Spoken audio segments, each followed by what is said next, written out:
Hello friends, எல்லாரும் எப்படி இருக்கீங்க? நல்லா இருக்கீங்களா? இன்னொரு புது வீடியோவில் உங்களை பார்த்ததில் எனக்கு ரொம்ப சந்தோஷங்க. ஓகே, இன்றைக்கி நான் ஒரு சூப்பரான கான்செப்டோட தான் வந்திருக்கேன். ரொம்ப ஈஸியாக தான் இருக்கும். நான் ரொம்ப தெளிவாக சொல்லிக் கொடுக்க போகிறேன். கவனமாக கவனிங்க. நம்ம தமிழில் பாருங்களேன், இந்த மாதிரி சென்டென்ஸை நம்ம அடிக்கடி நிறைய பேசுவோம் பாருங்களேன். நான் சாப்பிட்டு முடிச்சிட்டேன், பேச்சு வழக்கில் சொல்லுவோம் பார்த்தீங்களா. நான் சாப்பிட்டு முடிச்சிட்டேன், நான் படித்து முடிச்சிட்டேன், நான் என் வீட்டு படத்தை செஞ்சு முடிச்சிட்டேன், நான் உன்கிட்ட பேசி முடிச்சிட்டேன், நான் சமைச்சு முடிச்சிட்டேன், நான் விளையாடி முடிச்சிட்டேன், நான் என்னோடய ஹோம்ஒர்க் செஞ்சு முடிச்சிட்டேன். பாருங்களேன், ஒரு செயலை நம்ம செஞ்சு முடிச்சிட்டோம் அப்படின்னு சொல்கிறோம் பார்த்தீங்களா. இந்த மாதிரி தமிழ் வாக்கிங்கில் இங்கிலீஷில் பேசுகிறது ரொம்ப சிம்பிள் தாங்க. அதை எப்படி பேசணும் அப்படிங்கிறது தான் நான் உங்களுக்கு ரொம்ப தெளிவாக சொல்லிக் கொடுக்க போகிறேன். வீடியோ கவனமாக கவனிங்க. இப்போ தான் இந்த வீடியோ ஃபர்ஸ்ட் டைம் பார்க்குறீங்கன்னா இங்கிலீஷ் பேசலாம் சேனல் நீங்கள் சப்ஸ்கிரைப் பண்ணிக்கோங்க. வீடியோ பார்க்குறவங்க லைக் பண்ணிட்டு பார்க்க ஆரம்பிங்க. ஓகே, இங்கே பாருங்களேன். ஃபஸ்ட்டு இந்த சென்டென்ஸ் இங்கிலீஷில் பேசணும் அப்படின்னா இந்த சென்டென்ஸ் எந்த டென்ஸ்க்கு உள்ளே இருக்குது அப்படிங்கிறத நம்ம ஃபஸ்ட்டு கண்டுபிடிக்கணுங்க. அது என்ன, எந்த டென்ஸ்குள்ளே இருக்குது அப்படின்னு கேட்குறீங்களா? நம்ம எப்பெல்லாம் ஒரு ஆக்ஷனை வச்சு நம்ம பேசுகிறோமோ, காலத்தை மென்ஷன் பண்ணி பேசுகிறோமோ, அப்போ எல்லாமே நமக்கு டென்சஸ் தான் ஞாபகத்தில் வரணும். டென்சஸ் தெரிஞ்சிருச்சு அப்படின்னா சென்டென்ஸை சூப்பராக பேச ஆரம்பிச்சிடலாம். ஓகே, இப்போது இந்த சென்டென்ஸ் எந்த டென்ஸில் இருக்குன்னு சொல்லுங்கள் பார்க்கும். சூப்பர், வெரி குட், கரெக்டாக சொல்லிட்டீங்க. ப்ரெசண்ட் பர்ஃபெக்ட் டென்ஸில் தான் இருக்குது. Present perfect. ஓகே, ப்ரெசண்ட் பர்ஃபெக்டில் தான் இருக்குது அப்படிங்கிறத நீங்கள் எப்படி சொல்கிறீங்க அப்படிங்கிறத நான் சொல்லவா? பாருங்களேன், முடித்து விட்டேன், ஒரு செயலை நான் செஞ்சுட்டேன், செய்து முடித்து விட்டேன் அப்படிங்கிறது எல்லாமே பார்த்திங்கன்னா ப்ரெசண்ட்டோட கனெக்டாக இருக்குது. அதுதான் ப்ரெசண்ட் பர்ஃபெக்ட். ஓகேங்களா? ஓகே, ஃபஸ்ட்டு இந்த சென்டென்ஸ் எப்படி பேசணும் அப்படிங்கிறத பார்க்கலாம். பாருங்களேன், ரொம்ப சிம்பிள். உங்களுக்கு டென்சஸ் தெரிஞ்சிருச்சுன்னா அது உங்களுக்கு ஈஸியாக புரிய ஆரம்பிச்சிருங்க. டென்சஸ் வச்சு நான் நிறைய வீடியோஸ் பண்ணியிருக்கேன், நீங்கள் நம்ம சேனலில் போய் செக் பண்ணி பாருங்கள். ஓகே, இது எப்படி பேசலாம்? நான் சாப்பிட்டு முடிச்சிட்டேன் அப்படின்னா I have finished. ஓகே, இங்கே பாருங்களேன், இந்த இடத்துல தான் ஒரு சில பேருக்கு குழப்பம் வரும். I have finished அப்படின்னா நான் முடித்து விட்டேன். I have finished அப்படின்னா நான் முடித்து விட்டேன். என்ன செயலை செய்து முடித்து விட்டேன் அப்படின்னு சொல்ல வந்திருக்கேன் பாருங்கள். சாப்பிட்ற ஒரு செயலை செய்து முடித்து விட்டேன். அப்போது நீங்கள் நல்லா கவனிங்க. இந்த சென்டென்ஸில் 2 வேர்ப் இருக்கிற மாதிரி நமக்கு தெரியுது. ஒரு வேர்ப் என்ன, முடிக்கிற ஒரு செயலை நம்ம பேசியிருக்கோம். இன்னொரு வேர்ப் என்ன, சாப்பிட்ற ஒரு செயலை நம்ம பேசியிருக்கோம். அப்போ இது ஒரு சில பேருக்கு குழப்பமாக இருக்குல்ல. 2 வேர்ப் வந்திருக்கு, 2 வேர்புமே பக்கத்தில் ஒட்டின மாதிரி வந்திருக்கு. அப்போ இது எப்படி தாங்க பேசணும்? நிறைய பேருக்கு இதை பேச தெரியும். ஐ ஹாவ் ஃபினிஷ்ட் அப்படின்னா நான் முடித்து விட்டேன். முக்கால்வாசி சென்டென்ஸை பேசுகிறோம். என்ன செயலை செய்து முடித்து விட்டேன் அப்படிங்கிறது தான் கொஞ்சம் பேருக்கு குழப்பமாக இருக்கும். அப்போனா இங்கே நமக்கு தெரியுது, சாப்பிட்ற ஒரு செயலை தான் நான் செய்து முடித்து விட்டேன். அப்போ இந்த சாப்பிட்டு இந்த வார்த்தையை இங்கிலீஷில் எப்படி பேசணும் அப்படிங்கிறது ஒரு சில பேருக்கு ஒரு குழப்பமாக வரும். சில பேர் யோசிக்குங்க, ஐ ஹாவ் ஃபினிஷ்ட், சாப்பிட்றது என்ன, ஈட், கரெக்டாச்சா அப்படின்னு கேட்டிங்கன்னா அப்படி பேசக்கூடாது. எப்படி தான் பேசணும் அப்படின்னா பாருங்களேன், இந்த சாப்பிட்டு ஒரு செயலை நம்ம மென்ஷன் பண்ணி பேசுகிறோம். ஒரு செயலை முடித்து விட்டேன், அப்போ அது என்ன செயல் அப்படின்னா சாப்பிட்ற ஒரு செயல். இந்த சாப்பிட்றதுக்கு இங்கிலீஷில் எப்படி பேசுவோம், ஈட். நம்ம டைரெக்டாக நம்ம ஈட் அப்படின்னு பேசக்கூடாது, அதோட ஐஎன்ஜி ஆட் பண்ணி பேசினா சூப்பராக இருங்க. பாருங்கள், ஈட்டிங், அவ்வளோதான், முடிஞ்சு. ஐ ஹாவ் ஃபினிஷ்ட் ஈட்டிங், நான் சாப்பிட்டு முடித்து விட்டேன். இப்போ ஒரு சில பேருக்கு ஒரு கேள்வி வரும் இந்த இடத்துல, கண்டிப்பாக வருங்க. மகா, ஈட்டிங் அப்படின்னா ஐஎன்ஜி சேர்ந்து வந்திருக்கு, அது ப்ரெசண்ட் கண்டினியூஸ் டென்ஸ் மாதிரி தெரியுது. சாப்பிட்டு கொண்டிருக்கிறேன் அப்படின்னு பேச வரும்போது தானே ஈட்டிங் வச்சு பேசணும். இங்கே சாப்பிட்டு முடித்து விட்டேன்னு வந்ததுக்கு எதுக்கு ஈட்டிங், அதாவது ஈட்டோட ஐஎன்ஜி ஆட் பண்ணி பேசுகிறீங்க அப்படின்னு ஒரு கேள்வி வருதா? நல்லா கவனிங்க. நம்ம ஒரு செயலை தொடர்ச்சியாக செய்து கொண்டிருக்கிறேன் அப்படின்னு பேச வரும்போதும் நமக்கு ஈட்டோட ஐஎன்ஜி ஆட் பண்ணி பேசுவோம். பாருங்களேன், நான் சாப்பிட்டு கொண்டிருக்கிறேன் அப்படின்னா ஐ ஆம் ஈட்டிங். am அப்படிங்கிறது பார்த்தீங்கன்னா ப்ரெசன்ட் கண்டினியூஸ் டென்ஸ்க்கான ஆக்சிலரி verb. தொடர்ச்சியாக செய்து கொண்டிருக்கிறேன், என்ன சாப்பிட்ற ஒரு செயல், அதனால தான் இங்கே am வந்திருக்கு. ஸோ இந்த இடத்துல நமக்கு ஈட்டிங், ஈட்டோட ஐஎன்ஜி நம்ம ஆட் பண்ணி பேசுவோம். ஒரு செயல் தொடர்ச்சியாக நடந்து கொண்டிருக்குது அப்படின்னா ஆம்க்கு அப்புறம் தான் ஈட்டிங் அப்படின்னு பேசுவோம். ஆனால் இங்கே நல்லா கவனிங்க, இங்கே ஃபினிஷ்ட் அப்புறம் நம்ம ஈட்டிங் பேசியிருக்கோம். V3க்கு அப்புறம் ஈட்டிங் அப்படின்னு பேசியிருக்கோம். அதாவது verb plus ING, verb plus ING. புரியுதா உங்களுக்கு? ஏன் நம்ம இதை ஆட் பண்ணி பேசியிருக்கோம் அப்படின்னா, இது தொடர்ச்சியாக நடந்து கொண்டிருக்கிற செயலை பற்றி பேசலை, நம்ம ஒரு செயலை செய்து முடித்து விட்டோம். என்ன செயல்? சாப்பிட்ற ஒரு செயல். அந்த சாப்பிட்ற ஒரு செயலை மென்ஷன் பண்ணுறதுனால இந்த இடத்துல நம்ம ஈட் ப்ளஸ் ஐஎன்ஜி, ஈட்டிங் அப்படின்னு பேசணும், ஈட் அப்படின்னு பேசக்கூடாது. I have finished eating, I have finished eating, நான் சாப்பிட்டு முடித்து விட்டேன். புரிஞ்சா? ஈஸியாக இருக்கா? நல்லா கவனிங்களேன். have finished eating, சாப்பிட்டு முடித்து விட்டேன். have finished அப்படின்னா முடித்து விட்டேன். என்ன செயலை செய்து முடித்து விட்டேன்? சாப்பிட்ற ஒரு செயல், ஈட்டிங். ஈஸியாக இருக்கா? நல்லா புரியுதா? நான் விளையாடி முடித்து விட்டேன், நான் படித்து முடித்து விட்டேன், நான் சமைத்து முடித்து விட்டேன், நான் பேசி முடித்து விட்டேன், நான் துணி துவைத்து முடித்து விட்டேன். புரிஞ்சா உங்களுக்கு? ஒரு செயலை நான் செய்து முடித்து விட்டேன் அப்படின்னு பேச வரும்போது என்ன செயலை நீங்கள் செய்து முடித்து விட்டீங்கன்னு சொல்கிறீங்களோ அந்த செயலை அப்படியே பேசும்போது ஐஎன்ஜி ஆட் பண்ணி பேசுங்க. சமைத்து முடித்து விட்டேன், குக்கிங், விளையாடி முடித்து விட்டேன், பிளேயிங், பாடி முடித்து விட்டேன், சிங்கிங். டெக்ஸ்ட் அவ்வளோதான். ஈஸியாக இருக்கா? இப்போ இந்த ஒரு சென்டென்ஸ் உங்களுக்கு புரிஞ்சிருச்சு அப்படின்னா நிறைய சென்டென்ஸை நீங்கள் பேச ஆரம்பிக்கலாம். இந்த மாதிரி நிறைய சென்டென்ஸ் எப்படி இங்கிலீஷில் சூப்பராக இந்த கான்செப்ட் வச்சு பேசுகிறேன் அப்படின்னு சொல்லிட்டு உங்களுக்கு ரொம்ப டீட்டெயிலாக சொல்லி கொடுக்குறேன். வீடியோவை கவனமாக கவனிங்க, நான் இருக்கிறேன், பயப்படாதீங்க. தொடர்ந்து என்னால் முடிஞ்ச அளவுக்கு நான் வீடியோ பண்ணுறேன், உங்களுக்காக ஓடுறேன். உங்களுக்கு நல்லா யூஸ்ஃபுல்லாக இருந்துச்சுன்னா உங்களோட ஃபீட்பேக், நீங்கள் என்ன ஃபீல் பண்ணுறீங்களோ உங்களோட ஃபீட்பேக்கை மறக்காமல் காமெண்ட்டில் நீங்கள் எனக்கு சொல்லுங்கள். ஓகே, இப்போ நம்ம நிறைய சென்டென்ஸை பார்க்க போகிறோம். வீடியோவை கவனமாக கவனிங்க. இப்போ நாங்கள் சிம்பிளான தமிழ் சென்டென்ஸ் எழுதியிருக்கேன், உங்கள் எல்லாராலுமே நல்லாவே பேச முடியுங்க. ஓகே, பேச ஆரம்பிக்கிறீங்களா? முடிஞ்சுன்னா என்ன பண்ணுங்கன்னா நான் ஆன்சர் பண்ணும்போதே காமெண்ட்டில் நீங்கள் வரிசையாக டைப் பண்ண ஆரம்பிச்சிருங்க. ஓகே, பாருங்களேன். நான் சமைத்து முடித்து விட்டேன். ஆன்சர் பண்ணுங்க பக்கம். I have finished. Very good, கரெக்டாக பேசிட்டீங்க. குக்கிங், தட்ஸ் ஆல் தான். ஐ have finished cooking. that's all தான். இப்போ உங்களுக்கு புரியுறதுக்காக அதோட ஸ்ட்ரக்சர் வச்சு சொல்லிக் கொடுக்கேன், அப்போ தான் இன்னும் நல்லா புரியும். பாருங்கள், ஃபர்ஸ்ட் நம்ம சப்ஜெக்டை பேச போகிறோம். சப்ஜெக்ட்னா நான், ஐ.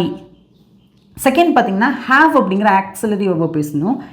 ஹாவ், இந்த ஹாவ் அப்படிங்கிற வேர்டுக்கு, அதாவது இதோட ஆக்சிலரி verb, இதை நம்ம ஆக்சிலரி verbனு சொல்லுவோம். இதுக்கு தமிழில் எந்த அர்த்தமும் கிடையாதுங்க. புரிஞ்சா? இப்போ ஐனா தமிழில் ஒரு அர்த்தம் இருக்குது, நான் அப்படின்ட்டு. ஹாவ் அப்படின்னா அர்த்தம் இல்லை. அந்த ஹாவ் எதோடு சேர்ந்து வரும் அப்படின்னா இந்த ஃபினிஷ்ட் அப்படிங்கிறதோடு தான் சேர்ந்து வரும். ஓகேங்களா? ஃபினிஷ்ட் அப்படின்னா முடித்து விட்டேன். பாருங்கள், V3 தான் முடித்து விட்டேன், ஃபினிஷ்ட். ஓகே, அதுக்கப்புறம் verb ing. இங்கே என்ன செய்ய நான் செய்து முடித்து விட்டேன்? சமைத்து முடித்து விட்டேன், cook, ing, cooking. That's all தான். இப்போது நம்ம இந்த V3 அப்படிங்கிறத உங்களுக்கு சிம்பிளாக ஈஸியாக சொல்லிக் கொடுக்குறேன். ஒரு செயலை நான் முடித்து விட்டேன், செய்து முடித்து விட்டேன் அப்படின்னு சொல்ல வந்திருக்கேன். ஸோ அப்போது முடிக்கிறதுக்கு என்ன சொல்ல இங்கிலீஷில்? ஃபினிஷ். ஃபினிஷ் அப்படின்னா V1, ஃபினிஷ்ட் அப்படின்னா V2, ஃபினிஷ்ட் அப்படின்னாலும் V3. அப்போ இந்த ஃபினிஷ்டை தான் நம்ம பேசியிருக்கோம். ஓகேங்களா? உங்களுக்கு V1, V2, V3 நல்லாவே தெரிஞ்சு வச்சுருக்கணும். ஓகே, அடுத்து பார்க்கலாமா? நான் எழுதி முடித்து விட்டேன். நான் எழுதி முடிச்சிட்டேன் சொல்கிறோம், பார்த்தீங்களா? எப்படி சொல்லலாம்? வெரி குட், சூப்பராக ஆன்சர் பண்ணுறீங்க. ஐ ஹாவ் ஃபினிஷ்ட், எழுதி முடித்து விட்டேன், ரைட்டிங். அவ்வளோதாங்க. I have finished writing, I have finished writing, நான் எழுதி முடித்து விட்டேன். அடுத்து பார்க்கலாமா? நான் படித்து முடிச்சிட்டேன். நான் படித்து முடிச்சிட்டேன் எப்படி சொல்லலாம்? நீங்கள் பேச ஸ்டார்ட் பண்ணுங்கள். நான் படித்து முடிச்சிட்டேன். I have finished. Very good, super, very good, correct தாங்க, super, exactly correct. Okay, I have finished studying. That's all. I have finished studying. I have finished studying. நான் படித்து முடிச்சிட்டேன். ஈஸியாக இருக்கா? Have you finished studying? நீ படித்து முடிச்சிட்டியா? I have finished studying. நான் படித்து முடிச்சிட்டேன். ஈஸியாக இருக்கா? ஓகே, இது ரொம்ப ரொம்ப பேசிக் தான். இப்படியே என்ன பண்ணுங்கன்னா உங்களுக்கு என்னென்ன சென்டென்ஸ்லாம் தோணுதோ இந்த மாதிரி கான்செப்டை யோசிச்சு நீங்களாம் என்ன பண்ணுங்கள், பேச ஆரம்பிச்சிருங்க. இது ஒன்றும் பெரிய மலை கிடையாதுங்க, ஜஸ்ட் ஒரு மொழி தான், நம்மளால் பேச முடியும். நீங்கள் என்ன பெரிய கல்லையாக தூக்கி அப்படி சுமக்கிற மாதிரி இதை ஃபீல் பண்ணுறீங்க?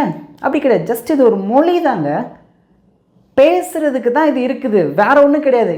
இப்போ தமிழில் எவ்வளோ ஈஸியாக பேசுகிறோம், இதை பேசுகிறது நமக்கு கஷ்டமாக இருக்கா? இப்போ நான் உங்கள் கூட இவ்வளோ நேரம் பேசுகிறேன், எனக்கு அது கஷ்டமாக இருக்கானா? இல்லை. எனக்கு ஒரு கல்லை தூக்குற மாதிரி ஒரு கஷ்டம், ஒரு பாரம் இருக்கானா? இல்லை. அதே மாதிரி தான் இங்கிலீஷும் அப்படிங்கிறதும். நீங்கள் பேச பேச பேச பேச தானாக வந்துடும், பயப்படாதீங்க. ஓகேங்களா? ஓகே, இப்போது நமக்கு இன்னும் ஒரு 1 வீக்கில் பார்த்தீங்கன்னா மே மந்த் ஸ்டார்ட் ஆயிரும். நிறைய பேர் ரொம்ப ஃப்ரீயாக இருப்பீங்க. அந்த டைமை ரொம்ப ரொம்ப யூஸ்ஃபுல்லாக ஆக்கிக்குங்க. நம்ம இங்கிலீஷ் பேசலாம் சேனலில் நிறைய வீடியோஸ் இருக்குது, அந்த வீடியோஸ்லாம் போய் செக் பண்ணி பாருங்கள், ரொம்ப ரொம்ப யூஸ்ஃபுல்லாக இருக்கும். நிறைய சென்டென்ஸ் எப்படி மேக் பண்ணோம் அப்படிங்கிற நிறைய வீடியோஸ் இருக்குது. ஸோ தயவுசெய்து ப்ளீஸ் ரொம்ப யூஸ் பண்ணிக்கோங்க. ஓகே, இப்போ நம்ம ரீசெண்டாக பார்த்தீங்க அப்படின்னா நம்ம இங்கிலீஷ் பேசலாம் சேனலில் ஃபர்ஸ்ட் புக் நம்ம லான்ச் பண்ணியிருந்தோம், 1000+ இங்கிலீஷ் வேர்ட்ஸ். ஒரு சில பேர் இந்த புக்கை வாங்கியிருந்தீங்க, ரொம்ப யூஸ்ஃபுல்லாக இருந்துச்சு சொன்னீங்க. Thank you so much. உங்களுக்கும் இந்த புக் வேணும் அப்படின்னா வாங்கிக்கலாம். இந்த புக் ரொம்ப ரொம்ப பேசிக் மட்டும்தான், ரொம்ப பேசிக்கான வேர்ட்ஸ் மட்டும்தான் இருக்கும். நீங்கள் நிறைய வேர்ட்ஸ் நிறைய வார்த்தைகளை நான் கற்றுக்கிடணும் அப்படின்னு நினைக்கிறீங்கன்னா இந்த புக் உங்களுக்கு ரொம்ப யூஸ்ஃபுல்லாக இருக்கும். நீங்கள் கற்றுக்கிட்ட வார்த்தைகளை ப்ராக்டிஸ் பண்ணுறதுக்கும் நாங்கள் கடைசியாக ப்ராக்டிஸ் ஷீட்டு பார்த்திங்கன்னா இங்கே கொடுத்துருக்கோம். இதுவும் ரொம்ப யூஸ்ஃபுல்லாக இருக்கும். இந்த புக்கை வாங்கும்போது இந்த புக்கில் இருக்கிற 20 சாப்டர்ஸ்க்கான வீடியோஸும் உங்களால் ஃப்ரீயாக பார்த்துக்கிட முடியும், ஆடியோவும் ஃப்ரீயாக கேட்டுக்கிட முடியும், ப்ராக்டிஸ் ஷீட்டுக்கான பிடிஎஃப் ஃபைலும் உங்களுக்கு ஃப்ரீயாக கிடைக்குங்க. ஸோ இதெல்லாம் சேர்ந்து தான் இந்த புக்கில் இருக்குது. இந்த புத்தகம் உங்களுக்கு வேண்டுமானால், உங்களுக்கு விருப்பம் இருந்தால் வாங்கிக்கலாம். எப்படி வாங்கலாம் அப்படின்னா, இதுதான் எங்களுடைய வாட்ஸ்அப் நம்பர். இந்த வாட்ஸ்அப் நம்பருக்கு நீங்கள் புக் அப்படின்னு மட்டும் நீங்கள் மெசேஜ் பண்ணுங்கள். இந்த புக்கை எப்படி வாங்குறது அப்படிங்கிறது சொல்லிட்டு எங்கள் டீம் உங்களை லீட் பண்ணுவாங்க. இஃப் யூ வாண்ட், உங்களுக்கு வேண்டுமானால், விருப்பம் இருந்தால் நீங்கள் வாங்கிக்கலாங்க. அடுத்து பாருங்கள், நான் சுத்தம் செய்து முடித்து விட்டேன். எப்படி சொல்ல ஆன்சர் பண்ணுங்க பார்க்கும். ரொம்ப பேசிக் தான். ஐ ஹாவ் finished cleaning. நான் சுத்தம் செய்து முடித்து விட்டேன். I have finished cleaning. I have finished cleaning. நான் சுத்தம் செய்து முடித்து விட்டேன். நெக்ஸ்ட் தான், நான் விளையாடி முடித்து விட்டேன். ஆன்சர் பண்ணுங்க பார்க்கும். நான் விளையாடி முடித்து விட்டேன். I have finished playing. நான் விளையாடி முடித்து விட்டேன். நான் குளித்து முடித்து விட்டேன். எப்படி சொல்லலாம்? நான் குளித்து முடிச்சிட்டேன்னு சொல்லுவோம் பார்த்தீங்களா? ஐ ஹாவ் finished bathing. நான் குளித்து முடித்து விட்டேன். ஈஸியாக இருக்கா? ஓகேங்க, இப்போ ஃபைனலாக உங்களுக்கான டெஸ்ட்டு வரப்போகுது. இதுக்கு நீங்கள் தான் ஆன்சர் பண்ணணும். பார்க்கலாமா? பாருங்களேன். நான் என் வீட்டு பாடத்தை செய்து முடித்து விட்டேன். சின்ன பிள்ளைங்கள்லாம் கண்டிப்பாக அம்மாக்கிட்டேயோ அப்பாக்கிட்டேயோ சொல்லுவாங்க, அப்பா நான் என் வீட்டு பாடத்தை செஞ்சு முடிச்சிட்டேன்ப்பா, அம்மா நான் என் வீட்டு பாடத்தை செஞ்சு முடிச்சிட்டேன் சொல்லுவாங்க பார்த்தீங்களா? உங்கள் பிள்ளைங்க சொல்லுவாங்க பார்த்தீங்களா? அடுத்த தடவை உங்கள் பிள்ளைங்க இந்த சென்டென்ஸை இங்கிலீஷில் நீங்கள் பேசுவீங்க. அடுத்த தடவை நீ உன் ஹோம்ஒர்க் முடிச்சிட்ட அப்படிங்கிறத நீ சொல்ல வரும்போது இப்படி நீ என்கிட்ட சொல்ல அப்படின்னு சொல்லிட்டு நீங்கள் உங்கள் பிள்ளைங்கிட்ட சொல்லிக் கொடுங்க. ஓகேங்களா? ஓகே, எப்படி பேசலாம்? சிம்பிள் தான். பாருங்களேன், இது உங்களுக்கான டெஸ்ட். நல்லா யோசிச்சு ஆன்சர் பண்ணுங்கள் பார்க்கும். ஓகே, நான் ஆன்சர் பண்ணுறேன். I have finished செய்து doing. எதை செய்து முடித்து விட்டேன்னு சொல்லியிருக்கேன்? என் வீட்டு பாடத்தை. என் அப்படின்னா மை வீட்டு பாடம், homework. That's all. I have finished doing my homework. I have finished doing my homework. நான் என் வீட்டு பாடத்தை செஞ்சு முடிச்சிட்டேன். ஈஸியாக இருக்கா? ஓகே, உங்களுக்கு சிம்பிளான டெஸ்ட்டுங்க. நான் என் வேலையை செய்து முடித்து விட்டேன். நான் என் வேலையை செஞ்சு முடிச்சிட்டேன். எப்படி சொல்லலாம்? ஆன்சர் பண்ணுங்கள் பார்க்கும்.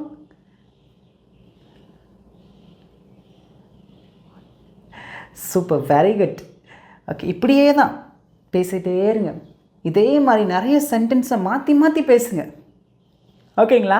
ஓகே, இது இப்போ நீங்கள் பேசிட்டீங்க. நான் சொன்னேன் பார்த்தீங்களா, நான் என் வேலையை செஞ்சு முடிச்சிட்டேன். அதுக்கு நீங்கள் தான் ஆன்சரை காமெண்ட்டில் நீங்கள் சொல்லணும். சொல்கிறீங்களா? Very good, super. இப்போ அடுத்து பாருங்கள், ஃபைனல் சென்டென்ஸ். நான் இந்த வீடியோ பார்த்து முடிச்சிட்டேன். ஃப்ரெண்டு வந்து ஃபோனை காமிக்க, நான் அந்த வீடியோ உனக்கு அனுப்பினேன், இந்த வீடியோ நீ எனக்கு பார்த்தியா? நான் அந்த வீடியோ பார்த்து முடிச்சிட்டேன். சொல்லுங்க பார்த்தீங்களா? ஓகே, எப்படி பேசலாம்? I have finished. ஃபர் பண்ணுங்க, எதை நம்ம மெயினாக பேசியிருக்கோம், அதாவது எதை நம்ம பார்த்து முடிச்சிட்டோன்னு சொல்லியிருக்கோம். ஐ ஹாவ் ஃபினிஷ்ட், நான் முடிச்சிட்டேன். எதை பார்த்து முடிச்சிட்டேன்? வாட்சிங். எதை பார்த்து முடிச்சிட்டேன்? இந்த திஸ் வீடியோ. அவ்வளோதான். ஐ ஹாவ் ஃபினிஷ்ட் வாட்சிங் திஸ் வீடியோ. இப்படியும் சொல்லலாம். ஐ ஹாவ் ஃபினிஷ்ட் வாட்சிங் த வீடியோ. இப்படியும் சொல்லலாம். ஓகேங்களா? ஓகே, ஈஸியாக இருக்கா? எனக்கு தெரிஞ்ச வரைக்கும் இந்த கான்செப்டை உங்களுக்கு ரொம்ப ஈஸியாக தெளிவாக சொல்லி கொடுத்துட்டேன். இன்னும் நிறைய வீடியோஸ் நான் உங்களுக்காக தொடர்ந்து பண்ணணும்னு ஆசைப்பட்றேன். பட் இந்த டைமில் என்னால் முடியலை. ஆனால் நான் உங்களுக்காக தொடர்ந்து ஓடுவேங்க, தொடர்ந்து போராடுவேன். உங்களை எப்படியாவது இங்கிலீஷில் பேச வைக்கணும். ரொம்ப சரளமாக பேச வைக்க முடியும் அப்படிங்கிறதுலாம் எனக்கு தெரியலங்க. ஆனால் பேச கொஞ்சம் ஸ்டார்ட் பண்ண வைக்க முடியும் அப்படிங்கிற நம்பிக்கை எனக்கு இருக்குது. சரளமாக பேசுகிறது உங்கள் கையில் இருக்குது. ஆனால் பேச ஸ்டார்ட் பண்ண வைக்கிறது என் கையில் இருக்குது. அது என்னால் முடியும். 100% என்னால் முடியுங்க. அதுக்கு நீங்கள் எனக்காக ஒன்று பண்ணணும். டெய்லி ஒரு வீடியோ பார்க்குறீங்கன்னா அந்த வீடியோவோட கான்செப்ட் நீங்கள் எடுத்துக்கோங்க. எடுத்து என்ன பண்ணுங்க அப்படின்னா, அதை வச்சே நீங்கள் பேசி பழகுங்க. ஓகேங்களா? எனக்காக நீங்கள் செய்வீங்களா? கண்டிப்பாக செய்யணுங்க. ஓகே, வீடியோ நம்ம முடிக்க போகிறோம். இப்போ வரைக்கும் வீடியோக்கு நீங்கள் லைக் பண்ணாமல் இருக்கீங்கன்னா ஒரே லைக் பண்ணிக்கோங்க. நீங்கள் லைக் பண்ணும்போது இந்த வீடியோவில் நிறைய பேருக்கு ஷேர் ஆகும். நீங்கள் சப்ஸ்கிரைப் பண்ணாமல் பார்த்தீங்கன்னா சப்ஸ்கிரைப் பண்ணி வச்சுக்கோங்க.